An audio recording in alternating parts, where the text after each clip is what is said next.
हम कितने निर्धन हो चुके हैं, हम कितना अपना सतर गिरा चुके हैं, ये आप अपना आप ही तुलना कर सकते हो, निर्णय ले सकते हो। आपको यहां आने से कितने पुण्य हो रहे हैं, आपके कितने पाप छूट चुके हैं। बीड़ी शराब मांस तंबाकू सबसे पहले छुड़वा जाता है, जो घोर पाप का कारण है। दूसरे आपको कहा जाता है किसी की सुई भी नहीं चुरानी है, किसी से रिश्वत नहीं लेनी है, ब्याज तक नहीं लेना है। ब्याज लेने वालों के नाश हुए देखे हमने, सर्वनाश हुआ देखा उनका। बिरान माटी टक्कर मार मार कर मरे, वो पागल होकर के मरे हैं। हमारे आंखों के सामने ऐसी स्थिति देखी उन लोगों की जो ब्याज लेते थे और बहुत महंगा लेते थे। आज से 50-40 वर्ष पहले 5 रुपए सैकड़ा ब्याज। हे भगवान, आज भी नहीं है 5 रुपए सैकड़ा, किसी बैंक में भी नहीं आज तक।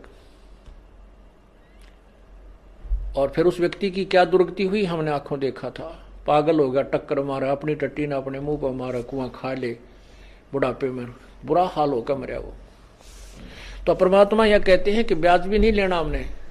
इन ओछे हथकंडों से हम धनी नहीं बन सकते। धनी बनेंगे परमात्मा की रजा से।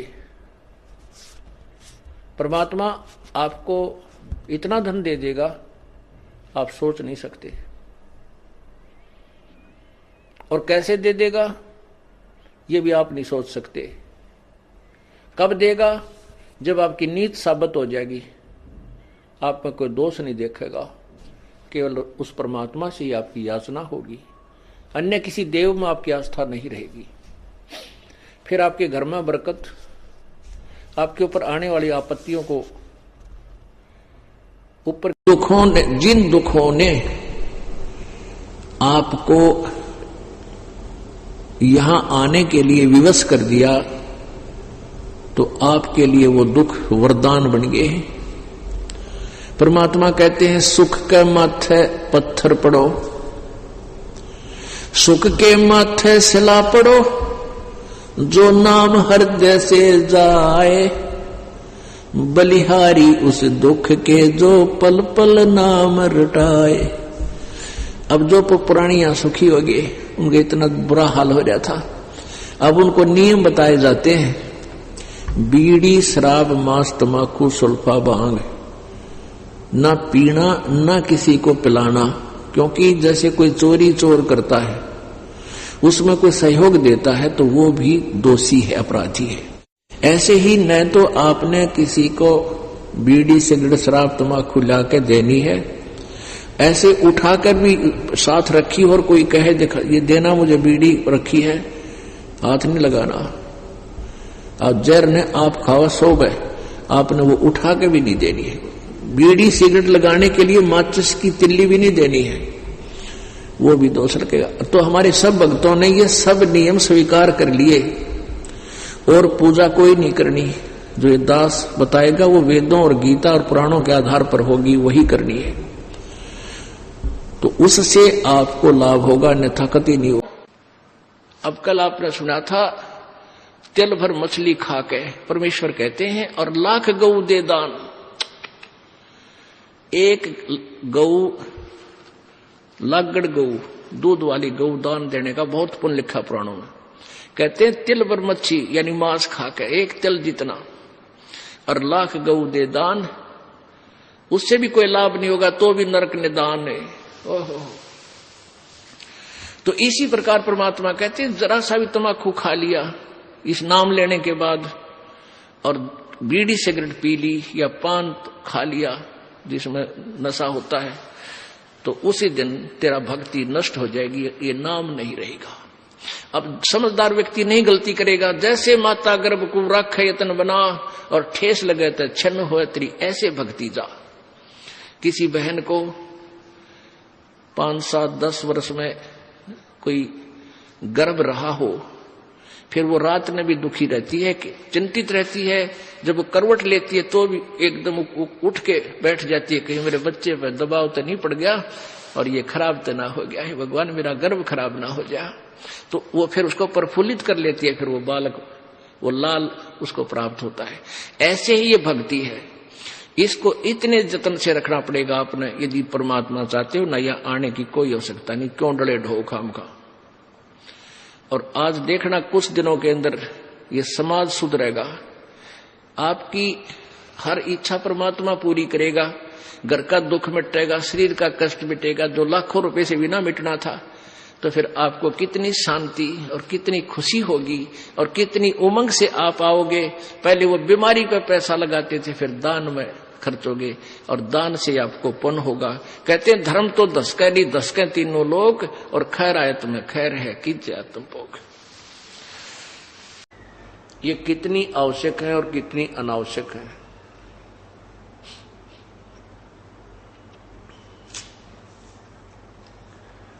और सत्संग के वचनों को सुनकर ये प्राणी फिर अपना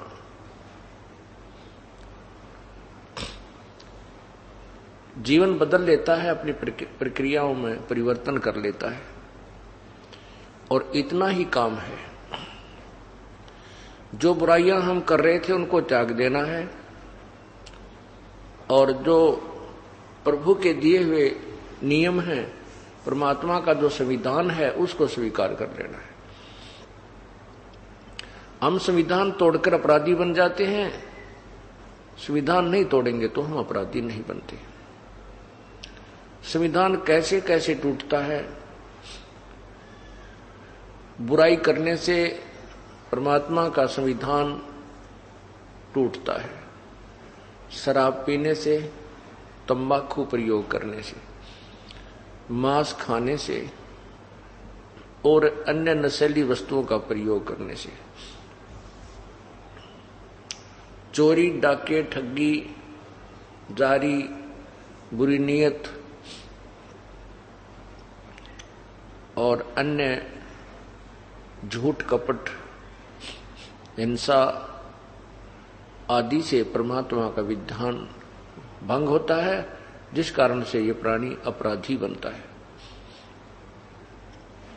फिर आध्यात्मिक मार्ग के अंदर संतों का एक विधान प्रभु का ही दिया हुआ अन्य है, जिसमें है कि शास्त्र अनुकूल साधनाएं करना, शास्त्र विधि को त्याग कर मनमानी पूजा करना भी अपराध है। शास्त्रों में जो लिखा है कि पूर्ण परमात्मा ही भक्ति योग्य है, उसी की साधना से जीव का कल्याण संभव है, उसको त्याग कर अन्य जो पूजाएं करते हैं वो मूर्ख लोग हैं। पवित्र गीता जी मैं आपको आज दिखाऊंगा, पढ़ के सुनाऊंगा उसको। भाई जो गुरु बचन पे डट गे रकट गे फंद 84 के, भाई जो गुरु बचन पे डट गे रकट गे फंद 84 के, कट गे फंद 84 के, रकट गे फंद 84 के, भाई जो गुरु बचन पे डट गे रकट गे फंद 84 के। वस्तु मिली ठोड़ की ठोड़, मिट गई मन पापी की दौड़, वस्तु मिली ठोड़ की ठोड़, मिट गई मन पापी की दौड़। ये भरम मिटे मथुरा काशी के, भरम मिटे मथुरा काशी के, भाई जो गुरु बचन पे डट गे रकट गे फंद 84।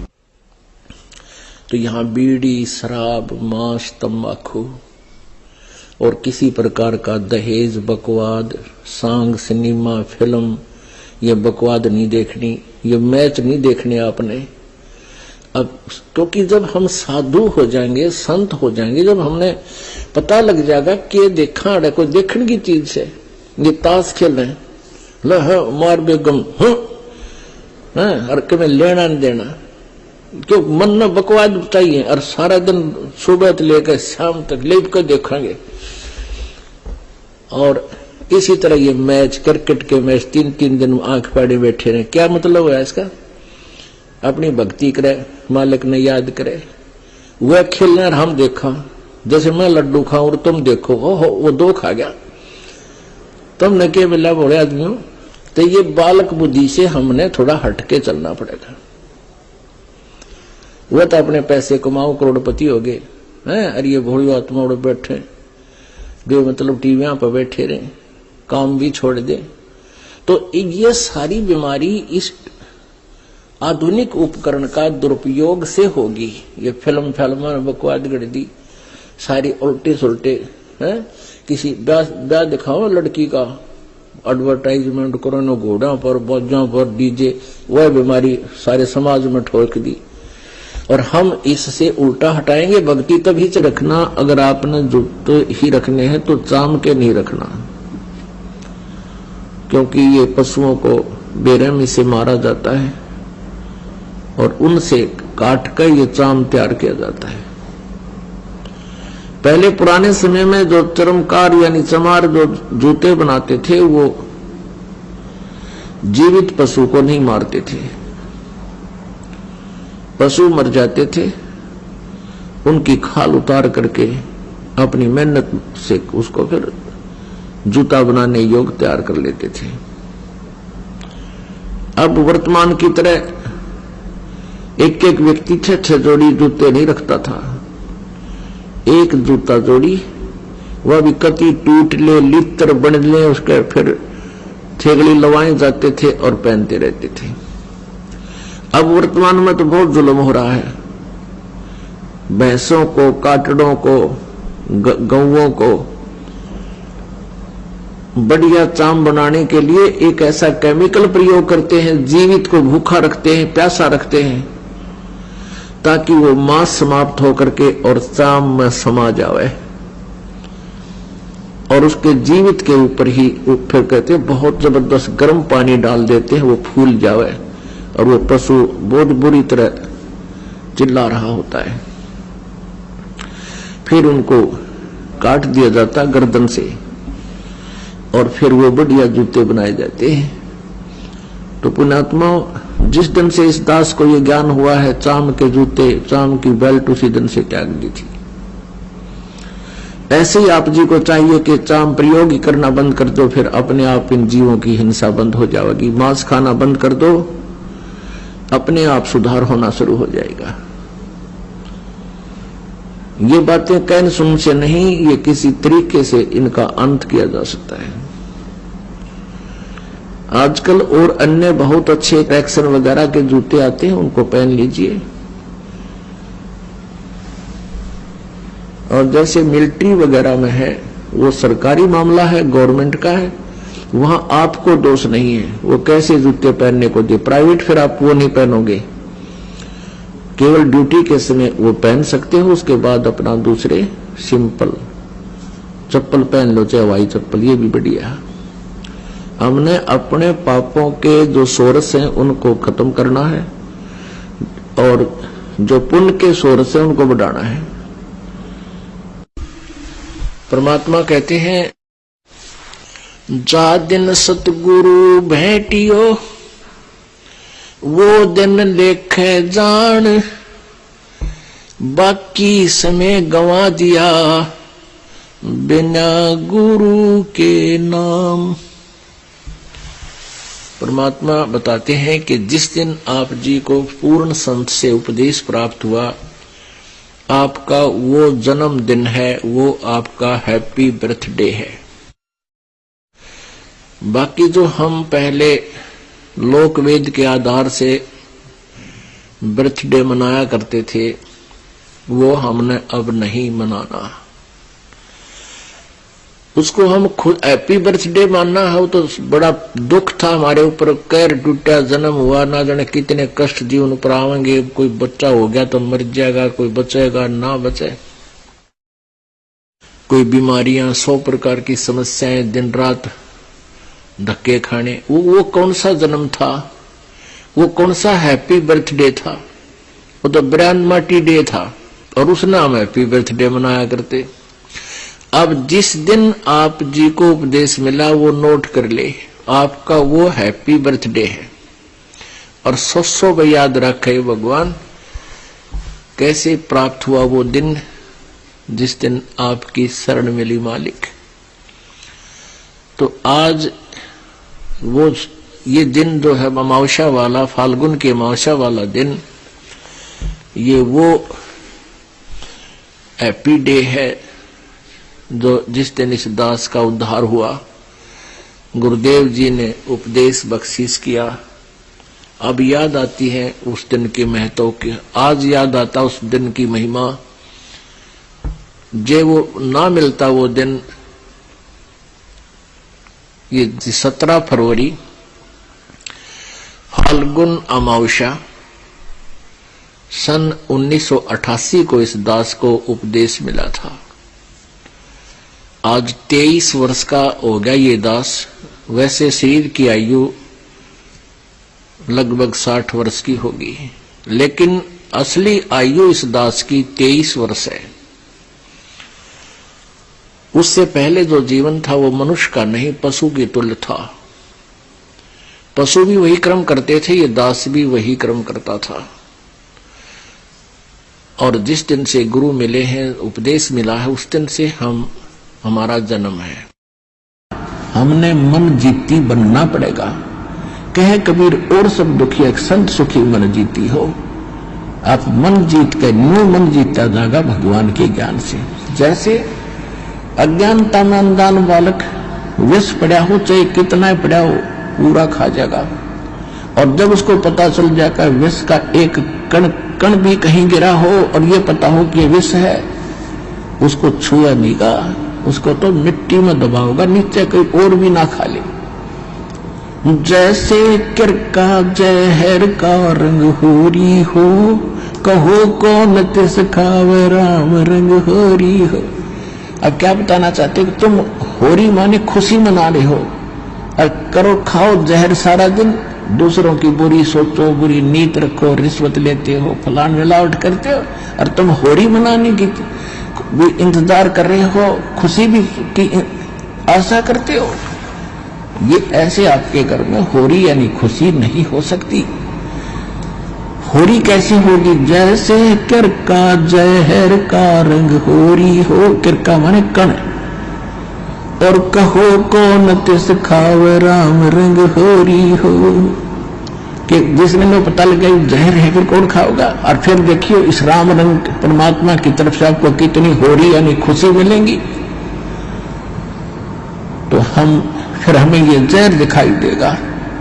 और 100% वैसे हम किसी का दूसरा कभी लेते हैं, जैसे हम दहेज लेते हैं। अब गरीब आदमी अपनी बेटी को पढ़ाई करने के लिए सामने वाले उस भेड़िए का मुंह बंद करने के लिए चाहे कुछ भी करना पड़े, बेटी पढ़ाई करनी है, ऐसी समस्या उसके सामने होती है। और वो विष खा रहा उसको पता नहीं, और वो दुख पाकर अपना मोस के कहीं से कर्जा उठाकर बेटी पढ़ाई करता है। अब हमने ये प्रतिज्ञा करनी है कि ना दहेज लेंगे ना देंगे, चाहे ब्याह हो चाहे ना हो। और क्यों कैसे ना होगा? वाह भैया, भगवान ने संस्कार जोड़ रखा, उसने मिटा कौन देगा? वो तो जबरदस्ती होगा, ना चाहते हुए भी होगा। ये तो हम बकवाद करते हैं, सिर्फ इन पैसे वालों ने शुरू की थी, मायाधारी मस्करों ने। और मीडियम स्तर के गरीब व्यक्ति तो बेमतलब उस परंपरा में पीछे जाते हैं। तो हमने ये नहीं करना है, क्योंकि ये फिर हमने देना पड़ेगा अगले जन्म में। तो हम ये संस्कार घटाएंगे बढ़ाएंगे नहीं। यदि भक्ति करनी है, नहीं तो वो करो जो तुमने कर रहे हो, तारी मौज है। फिर भक्ति और मोक्ष के इंतजार मत करिए, लेकिन मर्यादा भंग करके चलोगे तो मर्यादा में रहो। आप भी सुखी, आपके बच्चे भी सुखी, आपकी बेटी भी सुखी रहेगी, क्योंकि आप उसको भगवान से जोड़ दो। जब भगवान साथ होगा तो उसकी कमी किस चीज की रह जाएगी? जब नित्य भक्ति सच्चे मन पे करेगी, लगन से रहेगी, मर्यादा में रहेगी, अगले कुल को भी सुधार देगी हमारी बेटी जाकर के। उनको विवश होना पड़ेगा उसकी साधना को और उसकी नेचर को देख करके। तो इसी प्रकार ये प्रचार होगा। अब क्या बताया इसमें कि शब्द महल में सिद्धि 24 और हंस बिछोड़े विश्व बीसा। यह सिद्धि अनजान व्यक्ति का हाथ लागी तो इस जीव को भगवान से दूर करेगी। और जब आप और इस शब्द महल में, इस मंत्र में आप में 24 सिद्धि आ जाएंगी, लेकिन इनका दुरुपयोग शुरू कर दिया तो आपका पंचर हो जाएगा, आपकी पूंजी खत्म हो जाएगी, यहीं रह जाओगे। ना किसी को दुआ दो, ना किसी को बद दुआ दो, ना किसी को आशीर्वाद दो, किसी के सिर पे हाथ ना रखना, आशीर्वाद भरा। वैसे किसी के सिर में कष्ट है, मालिश कर दो खूब, कोई बात नहीं। और एक अपने पर गुरुदेव और भगवान के अतिरिक्त किसी के चरण नहीं छूना। वैसे कोई बुढ़ा बुजुर्ग बीमार बालक के पैर दुखे, खूब दबाओ, मालिश करो, वो चीज अलग है। उस भाव से नहीं, एक पूज्य भाव से नहीं, सत्कार करो, खूब नमस्कार करो, कति नतमस्तक होकर प्रणाम करो सबको, ये सत्कार है। और चरण छूना ये पूजा माता है। तो पूजा केवल एक भगवान और उसके स्वरूप यानी गुरु के अतिरिक्त हम नहीं करेंगे। तो ये कुछ मर्यादा है जो समाज से हमारी हटकर होती है।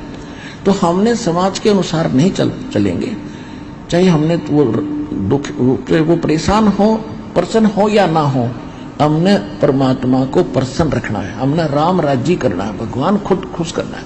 और जिन बातों से गुरु दुख पावे, तीन बातों को दूर भगावे, तब हंसा सतलोक जावे। तो इस तरह की कुछ है, ना किसी को बद्दुआ देना, ये भी हमारी हानि होती है, और ना किसी को दुआ देना, किसी को आशीर्वाद भी नहीं देना, तेरे न्यू हो जाएगा, फलाना हो जाएगा, ठीक हो जाएगा, ऐसा खुश रहो, ये नहीं बोलना।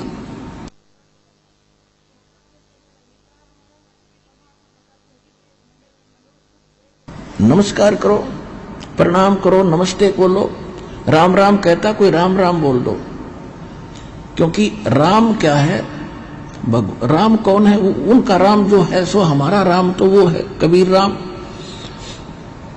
और आजकल एक बीमारी, एक और नई, एक और चल पड़ी काल की व्यवस्था कि गुड मॉर्निंग बोलेंगे, गुड मॉर्निंग, गुड इवनिंग।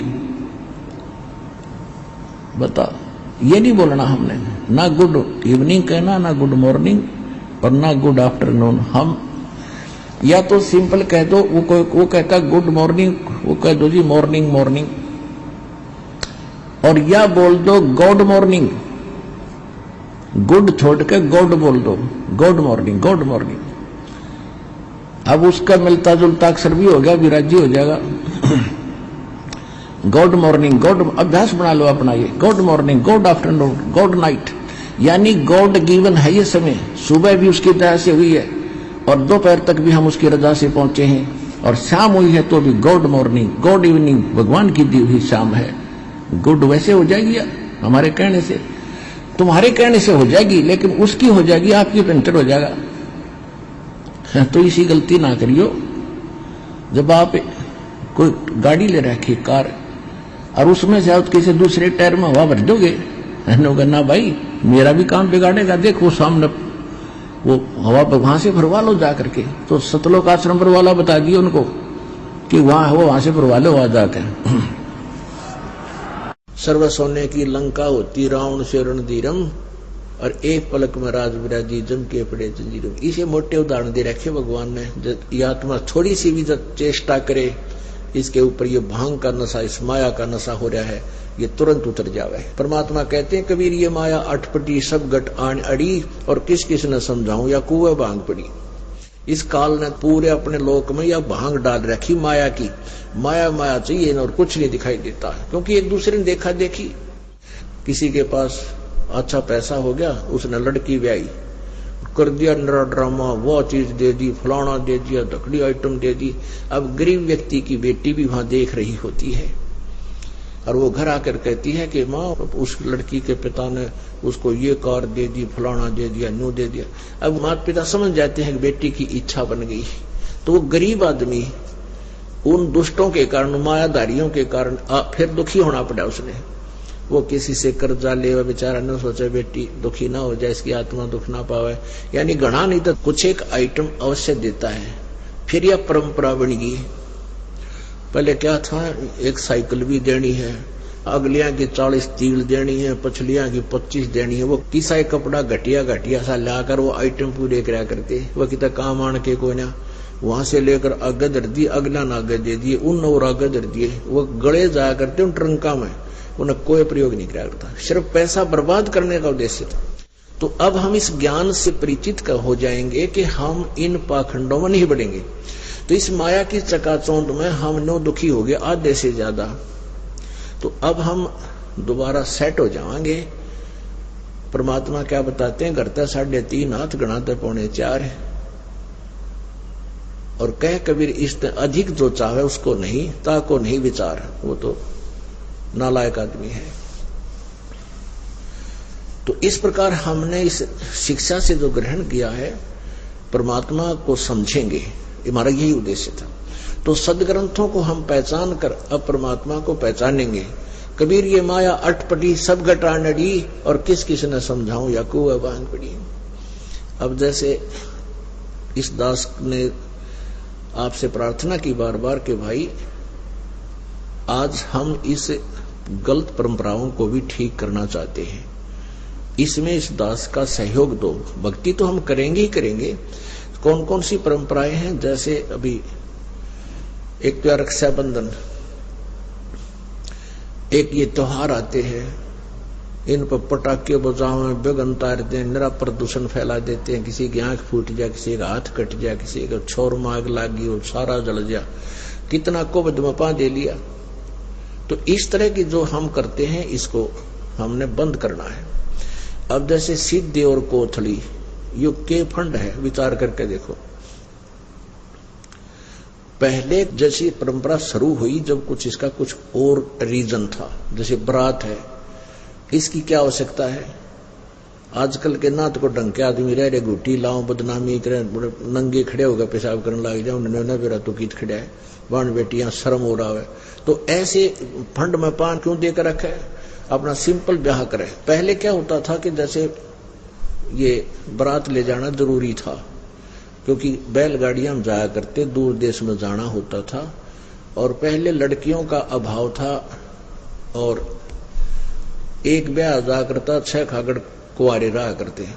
तो पहले न्यो भी होया करता, ग्राम लड़कियां भी खोज लिया करते, जो ब्याह आती होती, उनके कुछ थोड़े बहुत पैसे होते उन्हें छीन लेते। तो इसलिए बारात के लोगों को ले जाना आवश्यक था एज ए बॉडीगार्ड इसलिए जाते थे, ताकि अगले वाला भी मिठाई बनाता था, इस लालच में चले जाए, फिर उनको 1-1 रुपया 1 गिलास, यानी एक ये उनको मेहनताना दिया जाता था। रुपया पहले बहुत महंगा होता था, और आने जाने का किराया, आने जाने का बैलों का, गाड़ियों का खर्च, वो दोनों ही वाहन करते थे, लड़के और लड़की वाला। तो जब थी आवश्यकता, क्योंकि जंगलों में अगर जाना होता था, कोई ठग बदमाश बीच में गड़बड़ी ना करते, अब ऐसी व्यवस्था रही नहीं, तो इसलिए इसको नॉर्मल करना चाहिए हमने। अब दूसरा ये रक्षाबंधन का त्योहार आता है, इसमें ये बहुत गलत त्योहार है, इसको भी हमने सेट करना। जैसे किसी बहन का भाई को ना, और उस दिन वह बहुत रोती है अकेली बैठकर कोने में कि आज मेरा भाई को नहीं, वो किसी मामा के बेटे का बांधेगी या चाचा के लड़के का बांधेगी, फॉर्मेलिटी करेगी, लेकिन अंदर में खुशी कति नहीं हो, चाहे वह किसी का बांध ले। और क्या अर्थ है इसका कि भाई मेरी रक्षा करे, और भाई की रक्षा कौन करेगा। एक बहन बता रही थी कि इसने नाम लिया उस बेटी ने, वैसे तो कई ऐसे उदाहरण हो चुके हैं कि मैं ऐसे ही रक्षाबंधन पर घर गई, और वहां गई तो इंतजार कर रही थी, भाई आने वाला है। घर पहुंच गई मैं, भाई कहीं बाहर गया था काम, बस आएगा, अपने भाई का राखी बांधूंगी।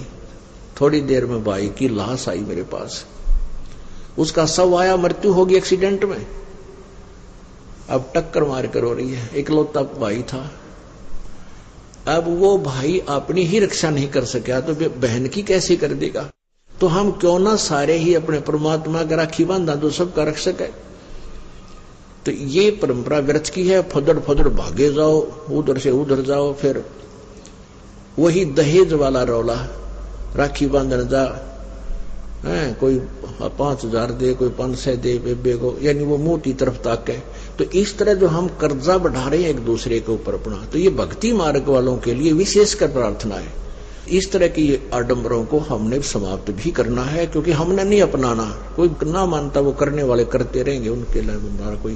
क्योंकि जो स्कूल में बालक आता है जो विद्यालय में प्रवेश लेता है उसके लिए आदेश होते हैं अध्यापक के मर्यादा में रहने के। जो हॉस्पिटल में जो किसी डॉक्टर के अंडर ट्रीटमेंट है उसके लिए परहेज बताए जाते हैं।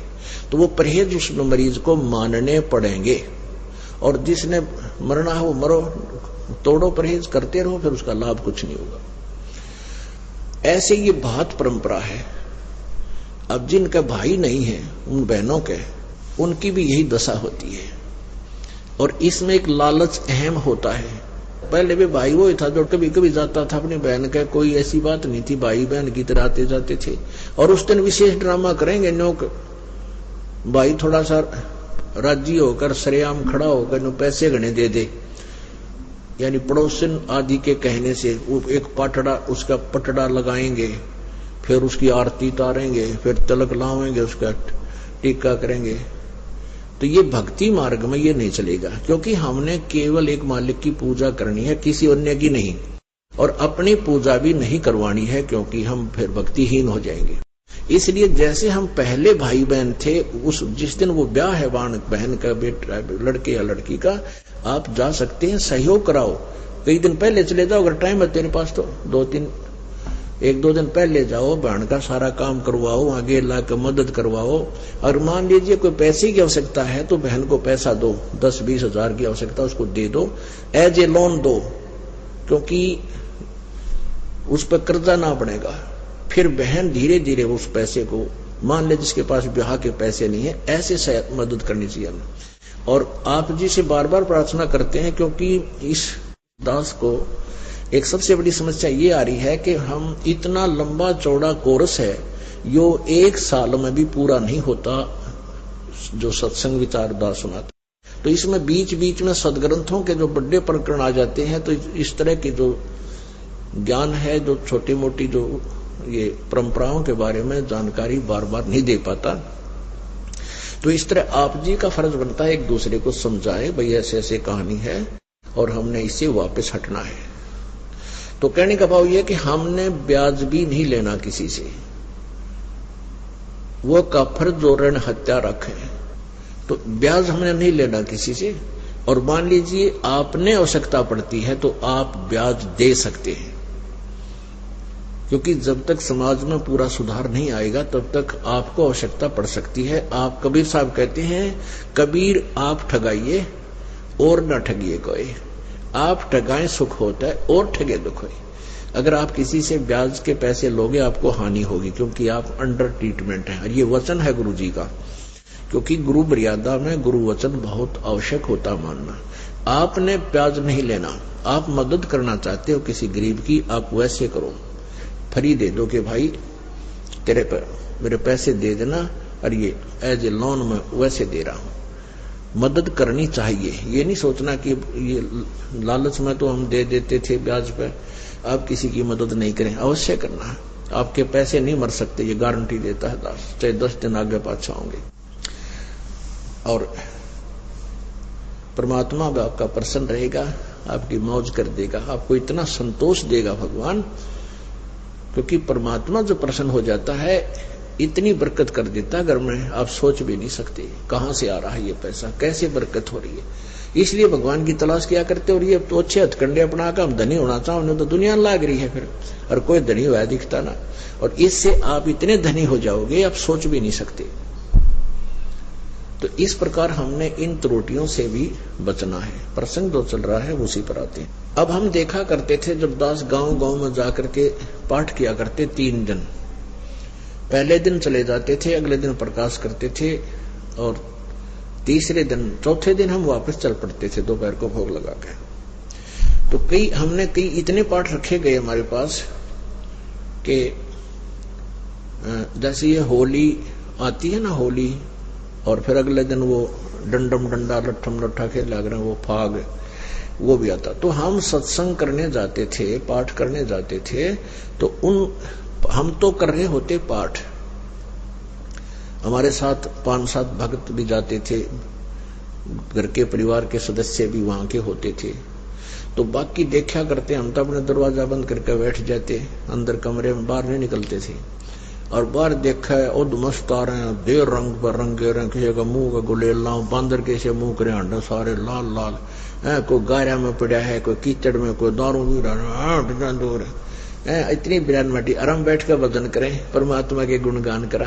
तो उस दौरान जो इस तरह की ये परंपरा चल रही है, अन्य लोग नहीं मान रहे हैं, वो करते रहेंगे, लेकिन आप जी उससे बचो, अपने बच्चों को भी बचावे। उसमें से सारी कुबद सीखता है इंसान।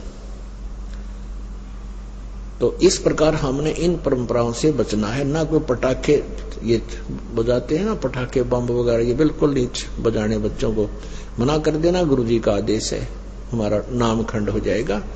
क्योंकि परमात्मा हमें बार बार बताते हैं और संत भी बताते हैं, जो परमात्मा कबीर जी से, परमेश्वर जी से परिचित हुए। और ब्याह शादी के अंदर भी हमने नाचना गाना बिल्कुल नहीं, सिंपल मैरिज करो, दो बच्चों का सहयोग जोड़ना है, वो जोड़ते भगवान ने रखा, पहले उनके संस्कार मिला रखे हैं। हमने तो ये ड्रामाबाजी करनी है, ये बेमतलब की नहीं करनी चाहिए, स्वाभाविक करो। 5-10 आदमी इकट्ठे हों और परमात्मा का ये रामायणी है, गरीबदास साहिब जी की असुर निकंदन रामायणी, इसका पाठ कर दे, दोनों बच्चों को बैठाकर 10-5 वक्त आ जाए, उनको खाना खिला दे। तो इससे इतनी अमर वाणी है परमात्मा की, सभी देवी देवताओं का सत्कार, सभी का वहां पर उपस्थिति हो जाती है, और वो सदा बच्चे सुखी रहेंगे, क्योंकि उनके पास फिर नाम भी साथ होगा। तो संयोग तो मालिक ने जोड़ रखा है, इस काल ने हमें मूर्ख बना रखा है। ये पैसे के मायाधारी लोग मस्करे, ये फिर ड्रामा बना देते हैं, नाचे गावे, डीजे लावे, छोरी भी नाचे, सरेआम ड्रामा काटे, हर तरह के जो ये शर्मबाजी की कति संसार की। तो इस प्रकार हमने इसको रिसेट करना है, हमें भगत बन के रहना है। तो क्या बताते हैं, जैसे बहुत से, एक बार देखा, एक समाचार पत्र में पढ़ा, और एक हमारे मित्र कह रहा था, मेरे पड़ोस में ऐसी ही घटना घटी। पहले दिन लड़के वाले के घर पे खूब जश्न मनाए जाते हैं, डीजे बाजे, नाचे कूदे, बाण बेटियां सारे बुरी तरह, उनका फोटो ले रखा था। और अगले दिन बारात चली शादी करने के लिए, कलानौर के पास एक्सीडेंट में और 4 व्हीलर टकरा गया, जिसमें 8-10 व्यक्ति मर गए। 4 व्हीलर से वह कार टकरा गई, जिसमें दुल्हा बैठा था, जो शादी करने जा रहा था, वो मर गया।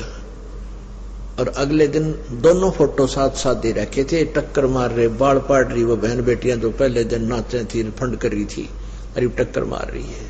तो इसी प्रकार संत और परमात्मा से परिचित महापुरुषों ने एक ही बात कही है।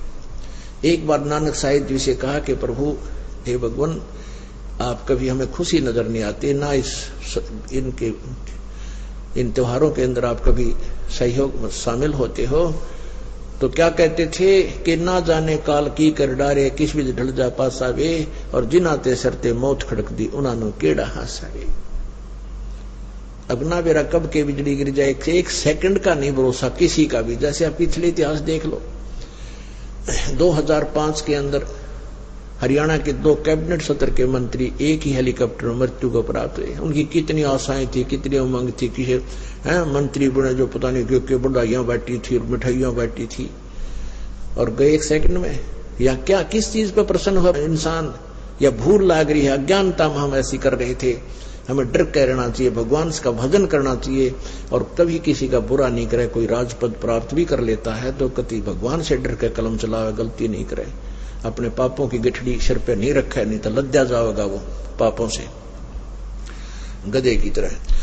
और पीछे ये आंध्र प्रदेश के मुख्यमंत्री जी हेलीकॉप्टर में क्रैश हो जाने से गिर कर मर गए 1 सेकंड में, और 3 दिन में तो लाश पाई थी, कड़ा पड़ा, कहाँ टुकड़े हुए उसके, जाके कोई फर्स्ट एड करनिया नहीं मिला उसको।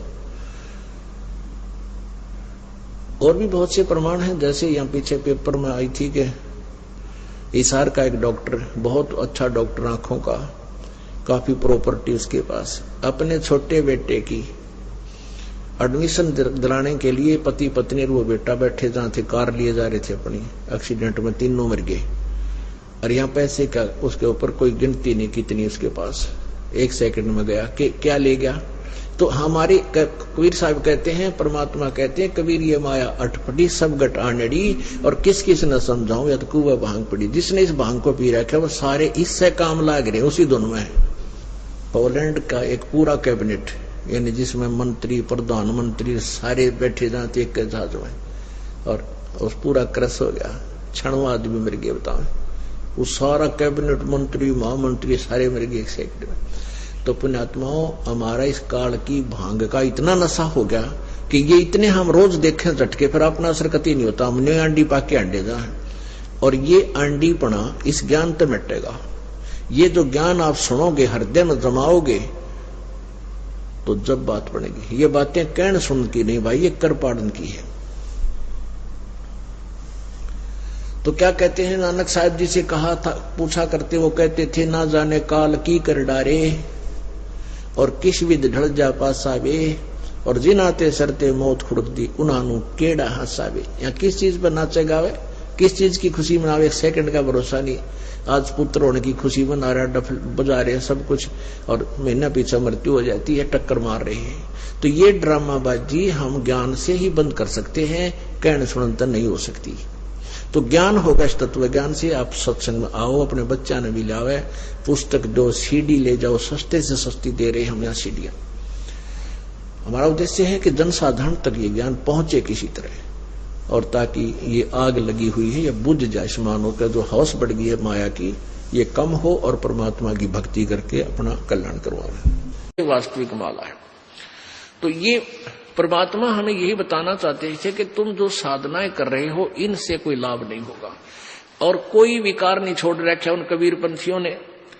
सारे जर्दा खावें, बीड़ी पीवें और तमाकू खावें और पूजा, क्योंकि उनसे लाभ तो होना नहीं कोई। अब जैसे ये दास इस हरियाणा में यही इसी तरह के तमाकू और शराब यहां भी एक नंबर पे है, खूब पीवे हैं, तमाकू भी खाते हैं। लेकिन जब इन बच्चों को, परमात्मा की प्यारी आत्माओं को ये ज्ञान होगा कि बुराई है और हमारे बंधन का कारण है, तो तुरंत छोड़ देंगे। देखा देखी बुराई लगाई है, वो पी रहा है मैं भी पी लूं, ले पी ले। वो पीने वाला, एक पीने वाला 200 ने आदत खराब करेगा। अब हमारे बच्चे उनको त्याग रहे हैं। सभी मेरे जो दास के अनुयायी हैं, परमेश्वर कबीर जी के सेवक हैं, ये अब सब बुराई त्याग देते हैं। इनको पता है कि भगवान चाहिए तो त्यागना पड़ेगा, ना तो मर कुएं में पड़ गए, फिर कोई लाभ नहीं होगा, हाहाकार मच जाएगी, घर में भी दुख होगा, शरीर में भी कष्ट हो जाएगा। तो ईब 10 बच्चा ने छोड़ी हमारा ने, उन 200 की छुड़वाई। अब हजारों ने छोड़ी तो 10,000 की छुड़वा दी। 1 लाख ने बुराई छोड़ी तो 10 लाख की छुड़वा दी। तो बुराई घर भी ऐसे ही किया था, एक पीने लगा 10 को सिखा दिया, 10 ने फिर 20 को सिखा दिया, हजारों को सिखा दिया। तो ऐसे ही बुराई हम हटाएंगे समाज से, दास का ये मुख्य उद्देश्य है, क्योंकि इसके बिना भक्ति बन नहीं सकती। जैसे किसान खेत बीजता है और खेत को संवारेगा नहीं, वैसे बीज दे, उसको कुछ नहीं मिलना, व्यर्थ प्रयत्न है, वो बीज भी बर्बाद करना है। तो दास का उद्देश्य है कि पहले आपको हर बुराई से दूर करूं जो आवश्यक ही नहीं हमारे मनुष्य जीवन की, और फिर ये नाम रूपी बीज आप में बोऊंगा। देखियो परमात्मा